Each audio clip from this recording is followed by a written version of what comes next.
앞에서 보았듯이 감람나무는 1260일을 예언하게 되어 있습니다. 그러므로 누군가 자신이 감람나무라고 주장한다면 1260일이 무엇인지 설명할 수 있어야 합니다.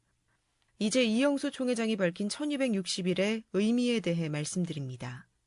일반적으로 1260일을 감람나무가 예언하는 기간으로 알고 있지만 그렇지 않습니다. 1260일은 앞으로도 1000년 뒤에 있을 사건을 말합니다.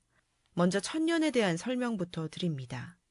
하늘 군병들이 배출되고 나면 이들은 마귀와 싸울 수 있도록 훈련을 받아야 합니다.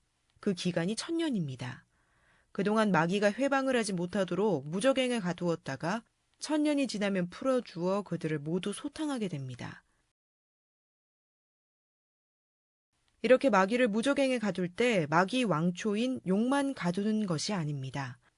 그의 모든 부하들도 함께 갇히게 됩니다. 이것을 계시록 12장에서는 용과 그의 사자들이 하늘에서 쫓겨난다고 말하고 있습니다.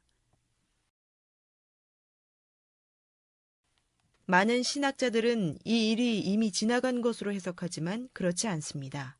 11절에 보면 순교자들이 자기 생명을 아끼지 않고 증거함으로써 그를 이겼다고 하였습니다.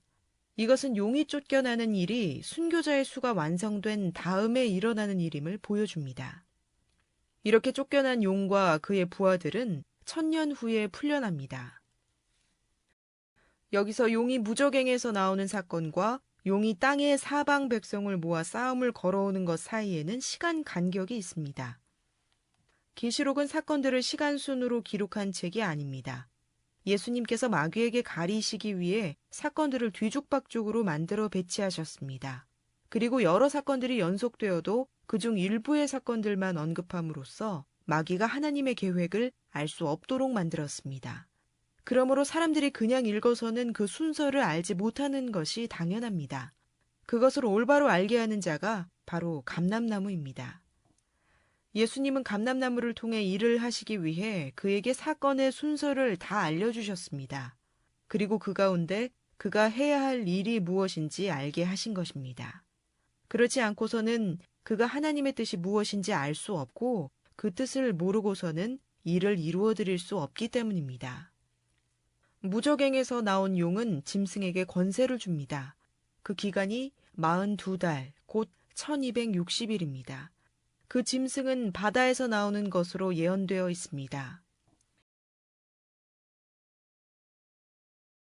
이 짐승이 42달 동안 일을 할 때 땅에서 올라오는 또 다른 짐승이 있습니다. 그가 거짓 선지자입니다.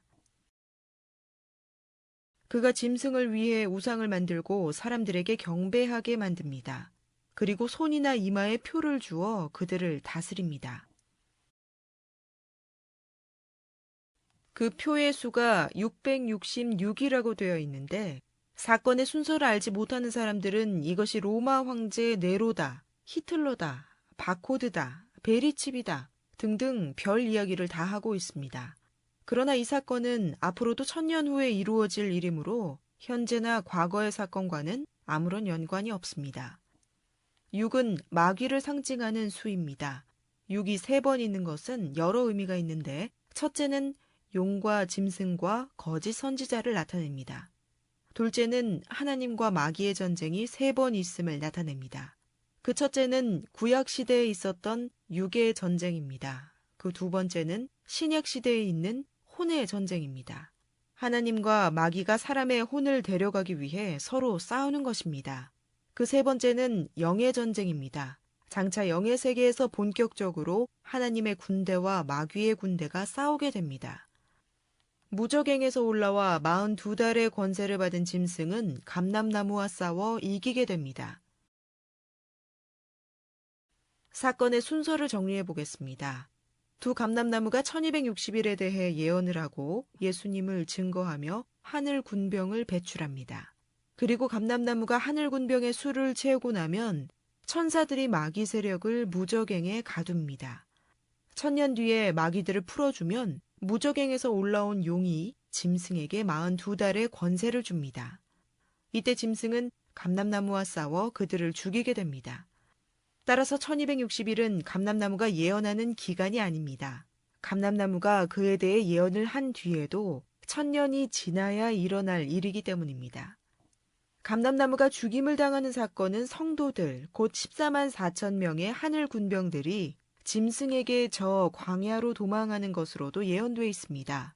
감람나무 혼자 짐승과 싸우는 것이 아니고 성도들과 함께 싸움으로 이들이 패하는 것을 죽는 것으로 표현한 것입니다. 그리고 나중에 세력이 회복되는 것을 부활하는 것으로 묘사했습니다. 이렇게 어린 양의 생명책에 농명된 하늘 군병들 외에는 짐승과 대적할 자들이 없습니다. 그 나머지는 모두 짐승에게 경배하게 됩니다. 감람나무와 하늘 군병들은 짐승과의 싸움에서 패한 후 광야로 도망하여 양육을 받게 됩니다. 그것은 한 때와 두 때와 반 때 동안에 있을 일입니다. 같은 사건이 구약 성경에도 예언되어 있습니다. 여기에서 시체들이 일어난다는 것은 첫째 부활을 가리킵니다. 그들은 밀실에 들어가 짐승의 분노가 지나기까지 숨어 있게 됩니다. 따라서 14만 4천의 하늘 군병들이 완성된 후 그들의 짐승에게 쫓겨 밀실로 도망하게 되어 있습니다. 그런데 왜 42달일까요? 이것은 3년 반이라는 기간을 의미할까요? 아닙니다. 이것도 상징적인 의미를 갖고 있습니다. 3년 반은 3.5라는 수를 나타내기 위해 하나님께서 사용하신 표현입니다. 3.5는 하늘의 수 3과 땅의 수 4의 중간에 있어서 하늘과 땅이 합하여 완전수 7이 이루어지는 것을 방해하는 마귀의 공작을 나타냅니다. 다시 말해서 1000년 후에 하늘 군대와 마귀 군대가 싸울 때 하나님의 뜻이 이루어지지 못하도록 회방하는 마귀의 책동을 하나님께서 3.5로 상징화하신 것입니다. 그리고 마귀가 알지 못하게 하려고 3.5년, 곧 3년 반으로 이것을 상징화하셨습니다. 이것은 또 3일 반으로도 나타나 있습니다. 감람나무가 죽임을 당한 후 3일 반 동안 지내게 되는데 그 기간이 지나면 부활하게 됩니다. 이것은 42달 후에 감람나무와 하늘 군병들의 힘이 회복되는 것을 의미합니다. 이들은 다시 하늘에 올라가 하나님의 보좌 앞에서 찬양을 드립니다.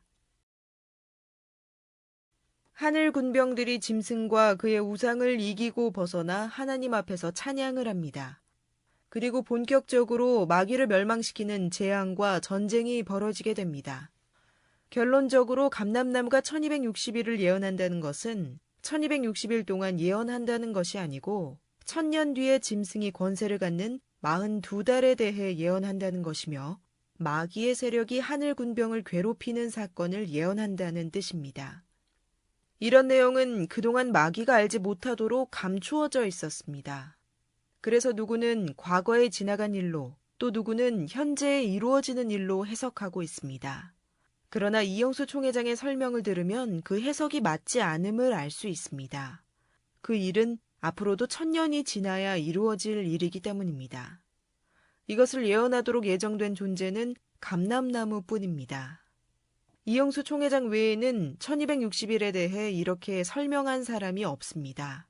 이 설명이 납득할 만하다고 여기신다면 그가 성경에 예언된 감람나무임을 인정하실 수 있을 것입니다.